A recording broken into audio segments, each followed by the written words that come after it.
Why, hello there, everybody. Welcome to Mad Mel Guy Videos channel. Here bringing you my new AMD build. So this build is for gaming, streaming, and light video editing. I built it for about 1,200 if I were to buy all the parts brand new. And yeah, it's pretty good build. Anyway, guys, let's get started. I'm going to tell you what I'm going to be discussing in this video and for future videos about my build. So the first video is going to be about the parts, the configuration, and the overclocks.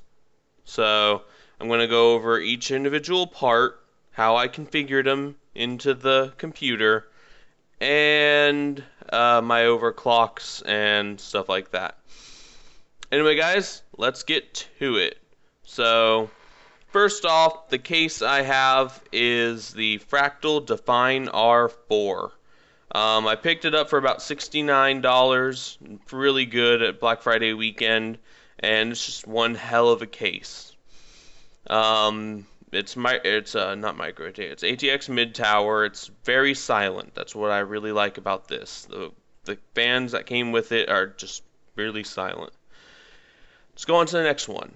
Next part, I got some motherboard, and the motherboard I have in here is a Gigabyte 990 FXA-UD3 ATX ultra durable motherboard.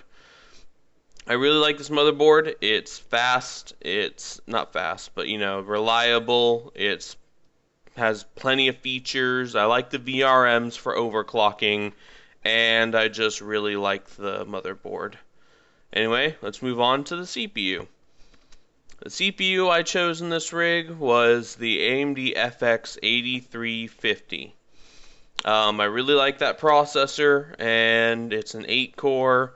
It's clocked at 4 GHz, and it's a really powerful price to performance wise. So that's the CPU, the AMD FX 8350. Next up, let's talk about the CPU cooler. The cooler I chose for this, and I wanted to make sure it was completely 100% compatible, was I didn't go with a 240 or a 280 mil radiator because, well, it just wouldn't really have fit in the case because the Fractal Define R4 isn't that great when it comes to water cooling of those, with those sizes. So I got a Corsair H80i.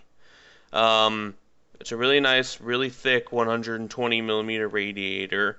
It comes with very easy mounting for AMD and just really works well. I haven't pushed pool config, so yeah. Next up, we have the RAM. The RAM I chose was 8 GB of Crucial Ballistic Sport DDR3 1600 MHz dual channel kit.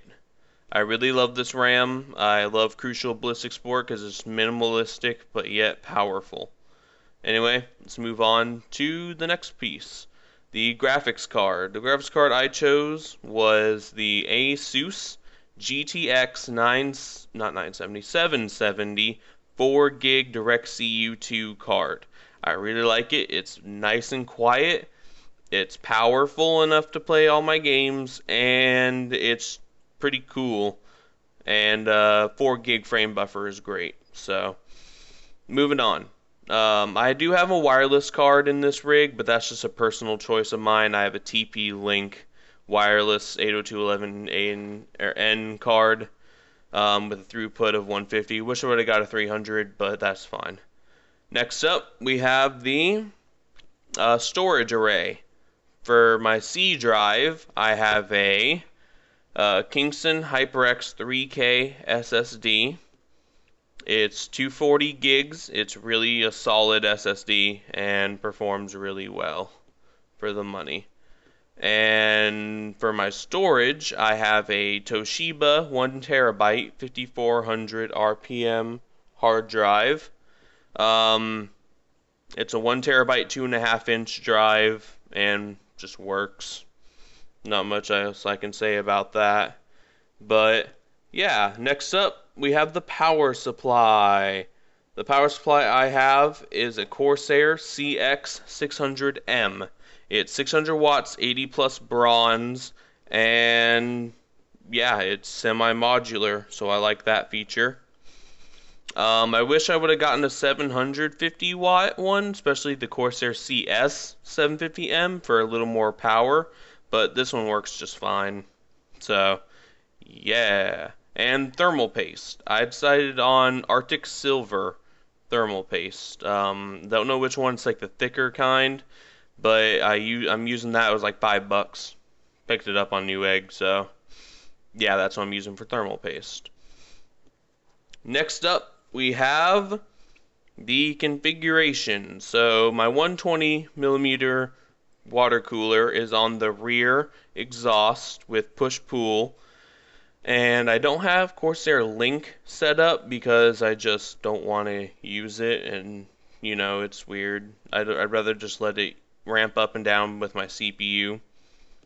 I moved the rear 140 millimeter fan to the front, so now there's two 140 mil fans in the front. I removed the top hard drive cage because I only have two hard drives, and so that gives it unrestricted airflow to that GPU and rest of the components. And I kept the MOBO systems on the top and side panel. Note, this is not the side panel windowed version. This is just a regular side panel. Anyway, let's see, what else? Power supply mounted to the bottom just fine. I don't have any optical drives, and yeah, that's pretty much it for the configuration. Next up, we're going to talk about overclocking.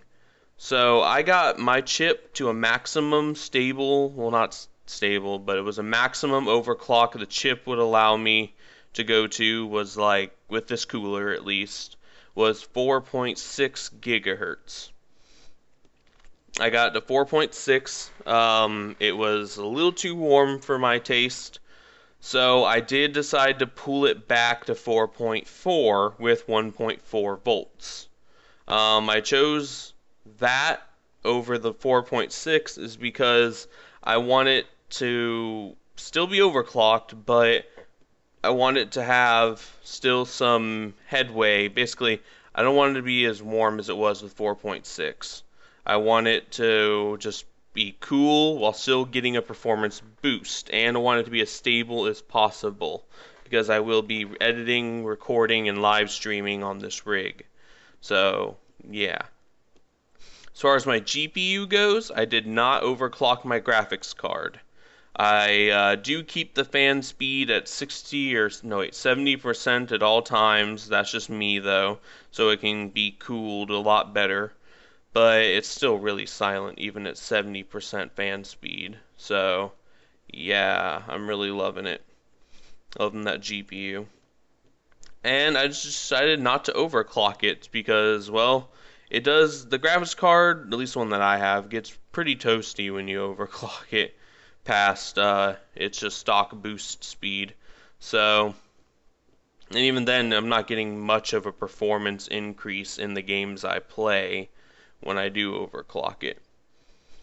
So, that being said, my new PC's name is the Silent Tank. It's an AMD budget build, not really budget, but you know, doesn't cost an arm and a leg. It's just 1,200, which may seem like a lot, but isn't that much in the PC world, especially for what I have in the rig. So I think that about wraps it up. Yeah, I think I'm gonna be done with this video. Anyway, guys, be sure to like, favorite, comment, whatever. If you have any questions, leave them in the comment section below. Subscribe, do whatever. And part 2 will be coming out this week. Basically, I just got to test more, and yeah, I think that's it. MMGVs videos out.